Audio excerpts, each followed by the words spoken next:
22 विद्यार्थियों की एक कक्षा का औसत भार 42 केजी है। यदि कक्षा में 33 केजी और 39 केजी के दो नए विद्यार्थी शामिल होते हैं तो 24 विद्यार्थियों का औसत भार क्या होगा, यह आपसे क्वेश्चन में पूछ रहा है।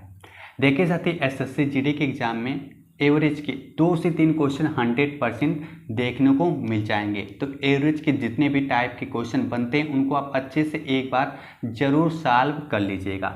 तो देखिए साथी, क्वेश्चन में कहा कि जो 22 विद्यार्थी हैं, क्या हैं, 22 विद्यार्थी हैं, इनका एवरेज कितना है, एवरेज आपका 42 केजी है। तो देखिए साथी, यहाँ से क्या आ जाएगा, 22 विद्यार्थियों के भार का योग आ जाएगा। तो 22 दूना 44 हो जाएगा, बचेगा क्या, 4 बचेगा, 22 चौको 88 हो जाएगा और उसमें 4 जोड़ेंगे तो क्या हो जाएगा, 92, मतलब 92 हो जाएगा। क्या आ जाएगा, 92 हो जाएगा।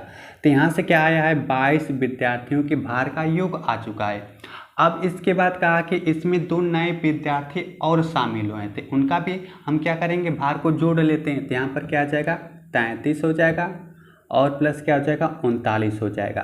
तो यहाँ से क्या आ जाएगा 996 आ जाएगा।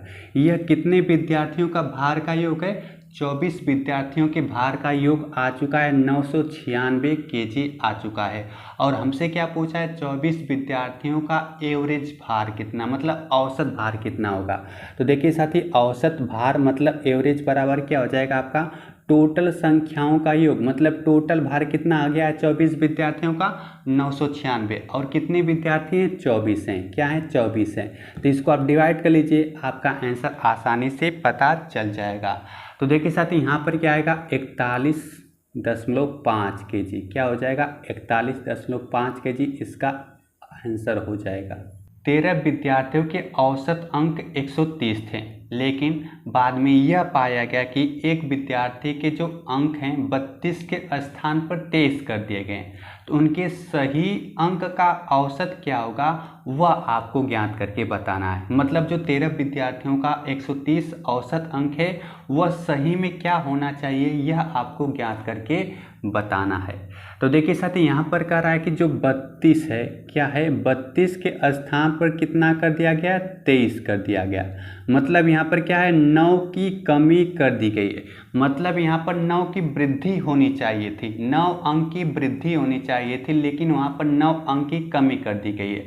तो देखिए साथी, यह वृद्धि सभी के लिए होती, मतलब 13 विद्यार्थी हैं तो सभी के लिए क्या होगी, वृद्धि होगी। तो यहाँ पर क्या आ जाएगा, 9 बट्टे हमको करना पड़ेगा 13 करना पड़ेगा। तो यहाँ से क्या आ जाएगा, 0.69 की आपको औसत में वृद्धि करनी होगी, आपका सही औसत आसानी से पता चल जाएगा। तो देखिए साथी, 13 विद्यार्थियों का औसत अंक कितना था, 130 था, उसमें आप क्या कर दीजिए, 0.69 की वृद्धि कर देंगे तो आपका जो सही औसत है वह आपको आसानी से पता चल जाएगा। तो क्या आ जाएगा, 130.69 क्या हो जाएगा, यहाँ पर करेक्ट आंसर हो जाएगा। देखिए साथी, आप एक बात नोट कर लीजिएगा, जब भी एवरेज में कमी होगी तो सभी के लिए कमी होगी, अगर वृद्धि होगी तो सभी के लिए वृद्धि होगी। इसलिए यहाँ पर क्या किया गया है, 13 विद्यार्थी थे तो 13 विद्यार्थियों के औसत में क्या होगी, वृद्धि होगी। तो देखिए साथी, हमने क्या किया था, यहाँ पर 13 से डिवाइड किया था, इसको अच्छे से नोट कर लीजिएगा। अंकित एक वस्तु को 10% की हानि पर बेचता है। यदि वह इसे 30% कम मूल्य पर खरीदता और 26 रुपये कम में बेचता तो उसे 10% का लाभ होता। तो वस्तु कितने रुपए की है, अर्थात वस्तु का क्रय मूल्य कितना है, कास्ट प्राइस कितना है, यह आपसे क्वेश्चन में पूछा जा रहा है। देखिए साथी, क्वेश्चन बहुत ही लाजवाब है, सॉल्यूशन एक बार आप समझ जाएंगे तो ऐसे क्वेश्चन आप बहुत ही कम समय में सॉल्व करके आएंगे। तो क्वेश्चन में कहा कि अंकित एक वस्तु को 10% की हानि पर बेचता है। तो देखिए साथी, आप क्या करिए, जो सीपी है ना, मतलब क्रय मूल्य है, इसको आप 100 रुपया मान लीजिए। तो देखिए साथी, इसको यह 10% की हानि पर बेचता है, मतलब क्या हो जाएगा, इसका 10% निकालेंगे तो 10 आएगा, मतलब 100 की वस्तु में से 10 रुपया कम कर देंगे तो कितना में बेचेंगे, आप बेचेंगे 90 रुपये में। देखिए साथी, 10% की हानि हो चुकी है। अब उसके बाद करा कि जो वस्तु का क्रय मूल्य है उसे वह 30% कम में खरीदता है। तो देखिए साथी 100 का जब 30% निकालेंगे तो आएगा 30 आएगा, मतलब 100 में से 30 रुपया कम कर देंगे तो क्या आ जाएगा 70 रुपया में खरीदेंगे। अब उसके बाद कहा कि 10% का क्या हो रहा है, उसको लाभ हो रहा है यदि वह 26 रुपये कम में बेचता है। तो देखिए साथी इसका क्या करिए, आप 10% निकालिए, 70 का 10% निकालेंगे तो आ जाएगा कितना आ जाएगा 7 आ जाएगा। मतलब क्या हो जाएगा, आपको 70 की वस्तु को जब 77 में बेचेंगे तभी आपको 10% का लाभ होगा। तो देखिए साथी यहाँ पर क्या आ जाएगा 77 हो जाएगा। देखिए साथी इन दोनों का अंतर करेंगे तो कितना आ जाएगा आपका 13 आ जाएगा। देखिए साथी क्वेश्चन में कहा कि 26 रुपये कम करने पर 10% का लाभ हो रहा है, लेकिन हमारे हिसाब से तो 13 रुपया कम करने पर क्या हो रहा है 10% का लाभ हो रहा है। तो देखिए साथी यह क्या हो जाएगा, जो 13 है यह किसके बराबर हो जाएगा 26 के बराबर हो जाएगा, अर्थात 13 में आप 2 का गुणा करेंगे तभी तो 26 होगा। और हमसे क्या पूछा है, क्रय मूल्य पूछा, और हमने क्रय मूल्य कितना माना था 100 माना था।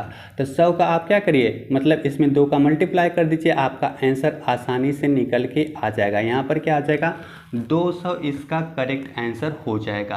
क्वेश्चन नेक्स्ट का है x1 x2 और x3 एक काम को क्रमशः 90, 45 और 67.5 दिनों में पूरा कर सकते हैं। उन्होंने एक साथ मिलकर काम शुरू किया, लेकिन x2 काम पूरा होने से 13.5 दिन पहले ही काम छोड़ दिया।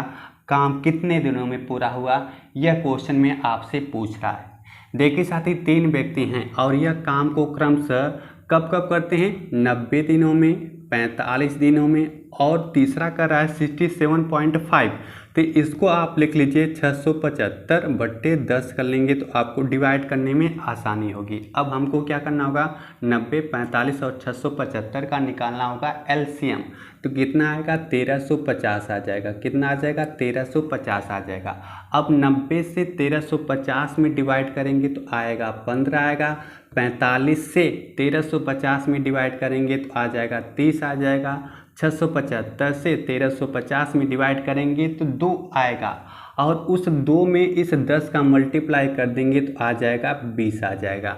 देखिए साथी यहाँ पर जो 15, 30, 20 लिखा गया है यह x1, x2 और x3 की क्या है क्षमता है, और यहाँ पर टोटल कार्य कितना है 1350 है।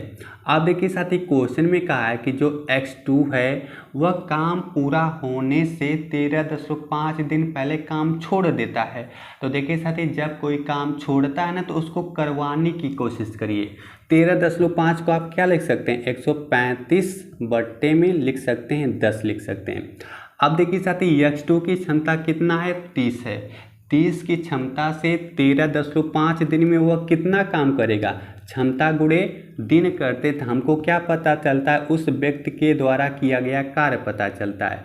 तो गुणे में कर देंगे हम 30 कर देंगे, 0 से 0 कट जाएगा, 5 3 15, 3 3 9 1 10 हो जाएगा, और यहाँ पर बचेगा 1 मतलब 4 हो जाएगा।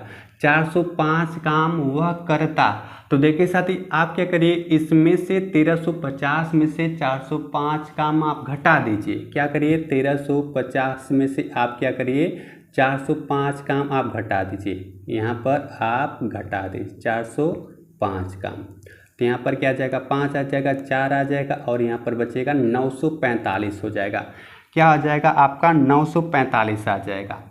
अब देखिए साथी यह जो 945 है वह कौन कौन करेगा, x1 और x3 करेगा। इन दोनों की क्षमता कितना हो जाएगी 20 और 15 करेंगे। क्या करेंगे 20 और 15 करेंगे तो 5 हो जाएगा और 3 हो जाएगा, मतलब 35 की क्षमता से 945 काम को x1 और x3 कितने दिन में करेंगे, क्वेश्चन में यही पूछा जा रहा था। तो देखिए साथी आप क्या करिए, इसमें आप 35 से डिवाइड कर दीजिए तो क्या आएगा यहाँ पर 27 डेज इसका करेक्ट आंसर हो जाएगा। सॉल्यूशन समझने में किसी को कहीं पर भी दिक्कत होगी तो आप कमेंट सेक्शन में कमेंट करके जरूर पूछिएगा। एक निश्चित धनराशि साधारण ब्याज की दर पर 10 वर्षों में स्वयं की 7 गुना हो जाती है। 20 वर्षों में समान साधारण ब्याज दर पर यह स्वयं की कितने गुना हो जाएगी। देखिए साथी, इस क्वेश्चन में 2 बार गुना की बात कर रहा है और 2 बार टाइम की बात कर रहा है, लेकिन इसके पिछली वाली कक्षा में हमने गुना के एसआई वाले प्रश्न पढ़े थे। उसके लिए फार्मूला था आपका दर बराबर आपको बताया गया था गुना -1 इंटू में आपका था 100 और अपान में आपका था समय। क्या था? समय था। देखिए साथ यहाँ पर एक बार गुना कहेगा, एक बार समय देगा, एक बार दर देगा, लेकिन इस क्वेश्चन में क्या किया है? 2 बार गुना की बात किया है, 2 बार समय की बात किया है, तो इसके लिए दूसरा फार्मूला हो जाएगा। इसको आप एक बार अच्छे से नोट कहीं पर कर लीजिएगा। तो देखिए साथ यहाँ पर क्या आ जाएगा? T1 क्या हो जाएगा? T1 अपान में T2 बराबर क्या हो जाएगा? N1 -1 अपान में N2 -1 हो जाएगा। N क्या है आपका? गुना है, T बराबर क्या है? समय है। तो पहला समय कितना दिया है? 10 का दिया है और दूसरा दिया आपका 20 का दिया है। और पहले कितना गुना हो रहा है? 7 गुना हो रहा है और दूसरी बार आपसे पूछा जा रहा है। तो देखिए साथ यहाँ से क्या आ जाएगा? आपका 1/2 हो जाएगा बराबर क्या हो जाएगा? 6 हो जाएगा। और यहाँ से क्या आ जाएगा? N2 -1 हो जाएगा। तो N2 -1 बराबर कितना हो जाएगा? 12 हो जाएगा। तो N2 बराबर कितना आ जाएगा? 13 हो जाएगा। मतलब वह 13 वर्ष में क्या हो जाएगी? 13 वर्ष में क्या हो जाएगी? वह हो जाएगी 20 गुना हो जाएगी। तो इसका करेक्ट आंसर क्या आ जाएगा? 13 यहाँ पर करेक्ट आंसर हो जाएगा। इस फार्मूले का आप अच्छे से नोट जरूर कर लीजिएगा। क्वेश्चन नेक्स्ट का है, एक गोले की त्रिज्या 3.5 सेंटीमीटर है। गोले का कुल पृष्ठीय क्षेत्रफल कितना होगा, यह आपको ज्ञात करके बताना है। देखिए साथी, मेंसुरेशन में चाहे वह बेलन हो, शंकु हो, गोला हो, कोई ना कोई क्वेश्चन आपको देखने को जरूर मिल जाएगा। तो मेंसुरेशन के जितने प्रकार के क्वेश्चन हैं उनको आप अच्छे से एक बार जरूर तैयार कर लीजिएगा। क्वेश्चन में क्या पूछा गया? गोले का कुल पृष्ठीय क्षेत्रफल, जिसको संपूर्ण पृष्ठ कहते हैं। तो देखिए साथी क्या हो जाएगा? गोले का संपूर्ण पृष्ठ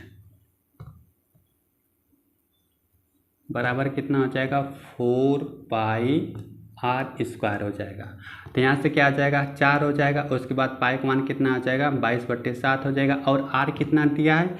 दिया आपका 3.5 दिया है। कितना दिया? 3.5 गुणे क्या हो जाएगा? 3.5 हो जाएगा। तो इससे काटेंगे तो कटेगा 0.5 बार में। देखिए 0.5 का मल्टीप्लाई करेंगे 4 में तो आएगा 20 आएगा, और एक दशमलव लगा देंगे तो बचेगा 2। तो 2 का 22 में मल्टीप्लाई करेंगे तो आ जाएगा 44 आ जाएगा। क्या आ जाएगा? 44 हो जाएगा। और 3.5 का आप मल्टीप्लाई कर लीजिए। क्या करिए? 3.5 का मल्टीप्लाई करेंगे तो आ जाएगा 154 सेंटीमीटर स्क्वायर यहाँ पर करेक्ट आंसर हो जाएगा। आप देखिए साथी, एक क्वेश्चन आप लोगों को HW के रूप में दिया जाता है कि गोले का आयतन, गोले का आयतन का फार्मूला क्या होता है? आयतन का फार्मूला क्या होता है, यह आप लोग कमेंट सेक्शन में कमेंट करके जरूर बताएगा। तो देखिए साथी, आज की क्लास के सभी क्वेश्चन यहाँ पर कंप्लीट करवाए गए। उम्मीद करते हैं कि हर एक क्वेश्चन का सॉल्यूशन भी आप लोगों को अच्छे से समझ में आएगा। अगर किसी भी क्वेश्चन के सॉल्यूशन में कहीं पर दिक्कत होगी तो आप कमेंट सेक्शन में कमेंट करके जरूर बताएगा। मैं रिप्लाई देने की जरूर कोशिश करूँगा। और इस वीडियो को अपने दोस्तों को जरूर शेयर करिएगा। और डिस्क्रिप्शन बॉक्स में मैंने व्हाट्सएप और टेलीग्राम चैनल का लिंक भी दिया है, तो उससे भी जाकर ज्वाइन जरूर कर लीजिएगा।